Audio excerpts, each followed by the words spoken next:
You won't find much of a river along the Riverwalk this week. Straight ahead, why the water along the San Antonio Icon is being drained and what can be found underneath. And the Cowboys finally make that change at head coach, going with an NFL veteran and proven winner.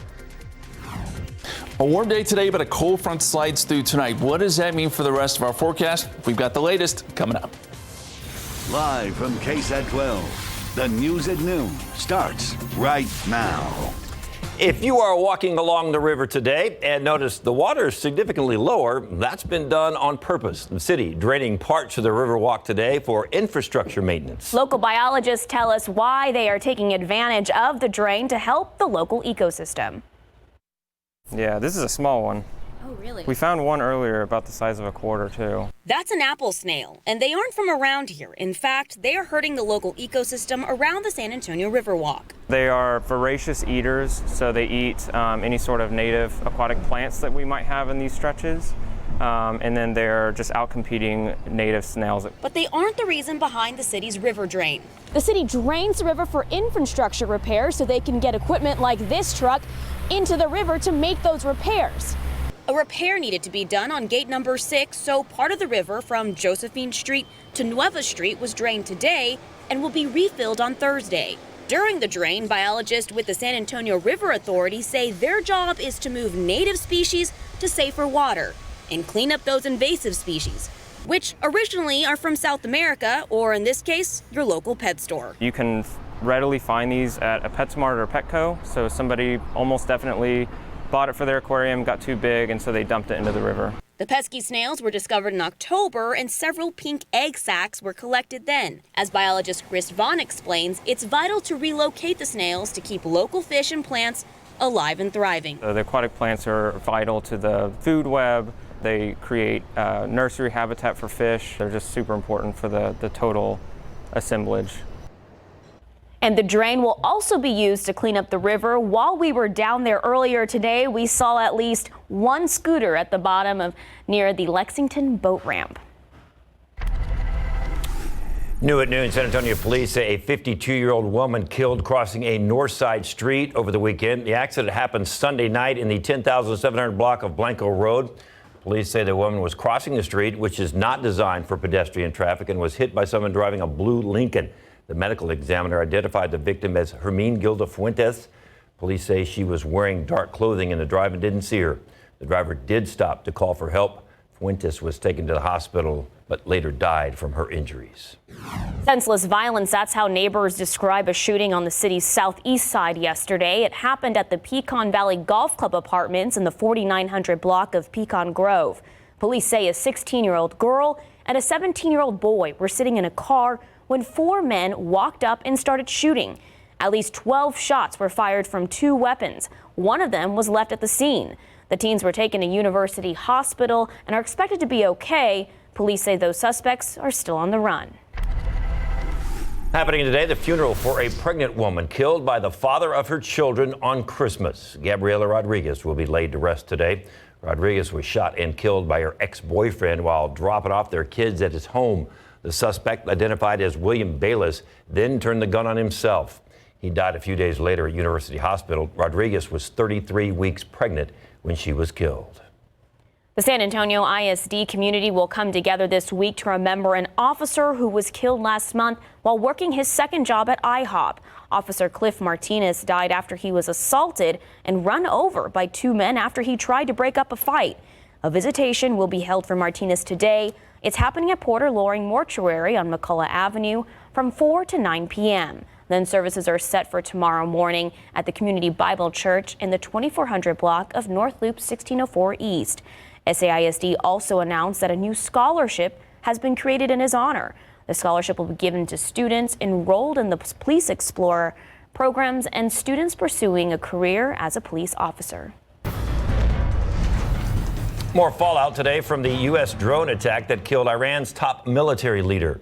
Iran says it will no longer abide by the terms of the 2015 nuclear agreement. And in Iraq, lawmakers have taken a symbolic vote to expel U.S. troops from the country. ABC's Julie McFarland has the latest for us.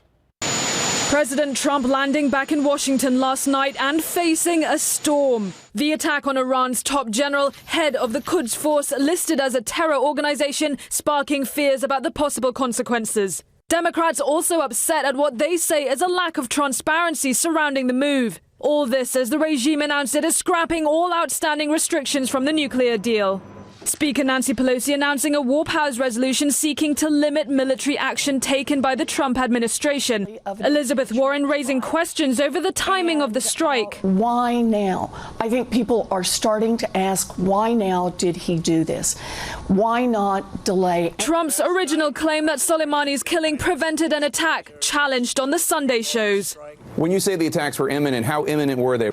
If you're an American in the region, days and weeks, this is not something that's relevant. Over the weekend, President Trump doubling down on his plan to attack Iranian cultural sites should Iran attack any Americans or U.S. interests. Iran home to ruins and antiquities dating back millennia. Boris Johnson's official spokesman saying their destruction is prohibited under treaties and conventions of which the U.S. is a signatory. Meanwhile, a non-binding vote in the Iraqi parliament to expel foreign troops has been another destabilizing outcome. European allies in Iraq calling for de-escalation. Germany saying they will respect any decision of the Iraqi government.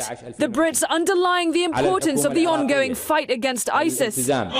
Meanwhile, in Iran, hundreds of thousands have been mourning and marching in the streets for 3 days. Cities like Avaz and Mashhad were the scene of anti-government protests since 2017. Now the Iranian leadership touting these crowds as the US attack seems to have people rallying behind the regime. And there were similarly huge crowds in Iraq, thousands of people turning out to pay their respects to General Qasem Soleimani and an Iraqi militia leader, both killed on Iraqi soil in that drone strike that has lit up tensions in the region once more. Julia McFarlane, ABC News, London. We have new details from the campaign trail this noon. Julian Castro standing behind one of the presidential hopefuls. We're building a movement to get it done. It takes a great president. It also takes the people behind. Yes, it does. That's what you're. Today, the former candidate himself announced he is endorsing Senator Elizabeth Warren for president. He made the announcement via Twitter saying, "Elizabeth and I share a vision of America where everyone counts. I am proud to join her in the fight for big structural change," end quote.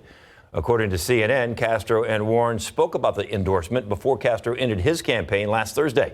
A number of Castro campaign staffers have already made the jump to Warren's staff. From the Alamo and road work to gun control and homelessness, we often cover big plans for San Antonio on KSAT, but what is the status of those plans? In a new series on Good Morning San Antonio Weekend Edition, our Max Massey sits down with our local leaders to find out. It's called Leading SA. The first in-depth interview will feature Mayor Ron Nirenberg and District 8 Councilman Manny Pelaez. Right now on KSAT.com, you can share your questions. They can be on current problems and the future vision of the city. Today is the last day to submit questions that could be asked in the segment. You can watch that first interview on Sunday at 8 a.m. Pro football coverage powered by Davis Law Firm. Yeah, the Dallas Cowboys have a new head coach. He is Mike McCarthy, the former head coach of the Green Bay Packers. That's according to several published reports today. Yesterday, Cowboys owner Jerry Jones made it official, announcing that Jason Garrett would not be back next year to coach the Cowboys. There were reports over the weekend that Jerry and Stephen Jones were interviewing Marvin Lewis and McCarthy and have settled on the proven winner. Still waiting on official word from Jerry Jones, but McCarthy led the Packers to a Super Bowl victory back in 2010, ironically beating Pittsburgh in AT&T Stadium in Arlington. McCarthy coached in Green Bay for 13 years, went to the playoffs 9 times, went to the NFC Championship game 4 times. He comes to Dallas with a 125-77-2 record.